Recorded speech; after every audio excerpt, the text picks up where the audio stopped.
Bonjour à tous et bienvenue sur ma chaîne. Cette semaine, on fait le point sur la production solaire de la semaine 40, avec un zoom sur le bilan mensuel de septembre et surtout, on va comparer deux réalités.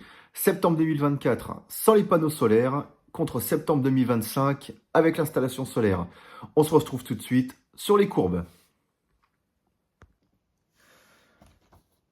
Sur cette journée de lundi 29 septembre, la centrale a produit 11,64 kWh. La maison a consommé 2,3 kWh directement depuis la production. Donc c'est ce qu'on appelle de l'autoconsommation. En parallèle, 2,1 kWh ont été tirés depuis le réseau EDF. Et enfin, 9,34 kWh ont été renvoyés sur le réseau, ce qui représente une part importante du surplus. Mardi 30 septembre, la courbe orange représente la production de la centrale, qui a atteint 8,91 kWh sur la journée. En bleu, on voit la consommation de base de la maison relevée par le Shelly. Ce qui est intéressant, c'est que 2,65 kWh ont été directement consommés par la maison. En parallèle, 1,56 kWh ont été tirés du réseau EDF. Et enfin, 6,26 kWh ont été renvoyés sur le réseau. Mercredi 1er octobre, la production a commencé vers 6h et a atteint son pic entre 10h et 14h, puis a diminué progressivement jusqu'à 18h. J'ai produit 12,44 kWh au total sur la journée. J'ai autoconsommé 5,20 kWh avec une consommation EDF de 3,80 kWh et un renvoi sur le réseau de 7,24 kWh.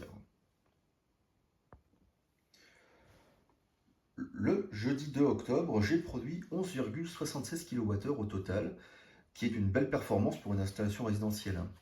J'ai autoconsommé 6,42 kW, j'ai consommé donc, sur le réseau EDF 2,88 kWh et j'ai renvoyé 5,34 kWh. Vendredi 3 octobre, les panneaux ont produit 2,73 kWh. J'ai une autoconsommation d'1,92 kWh.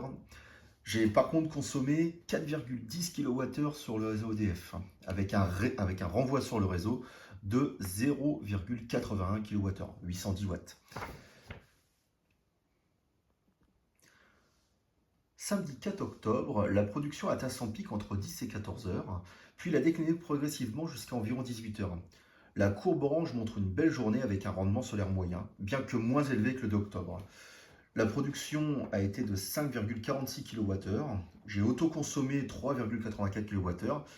J'ai tiré sur le réseau EDF 2,10 kWh et un renvoi sur le réseau de 1,62 kWh. Pour le dimanche 5 octobre, j'ai eu une production solaire totale de 9,6 kWh. J'ai eu une autoconsommation de 3,5 kWh avec une consommation sur le réseau de 2,5 kWh et un renvoi sur le réseau de 5,5 kWh. Ce qu'on peut dire de cette semaine, c'est que si j'avais eu un stockage d'énergie, j'aurais pu largement la recharger pour pouvoir l'utiliser en dehors de la production solaire. On passe au récap du mois de septembre. Une production totale du mois pour 272,11 kWh. Pour les jours forts, nous avons le 6 septembre avec 14,94 kWh, suivi de près par le 19 septembre à 14,53 kWh et le 18 septembre à 14,46 kWh. Ces journées ont clairement profité d'un bon ensoleillement. Pour les jours faibles, nous avons le 24 septembre qui affiche 0 kWh. C'était vraiment une journée très nuageuse, très sombre, d'où une production vraiment à zéro. Le 23 septembre n'a produit que 1,81 kWh et le 21 septembre seulement 3,3 kWh. La première moitié du mois est plutôt régulière avec des productions entre 8 et 14 kWh. Et à partir du 20 septembre, on observe une baisse marquée, avant un rebond en fin de mois avec 13,85 kWh le 28 septembre.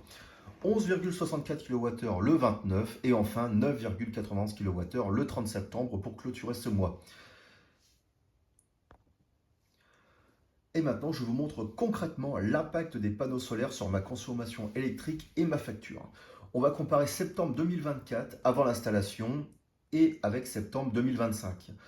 Une facture de 2024 à 238 € pour une consommation de 999 kWh Et en septembre 2025, avec les panneaux solaires, la facture totale est de 185 euros pour une consommation de 928 kWh. Une économie nette de 53 euros sur le mois. Les panneaux solaires ont clairement permis de réduire la dépendance du réseau.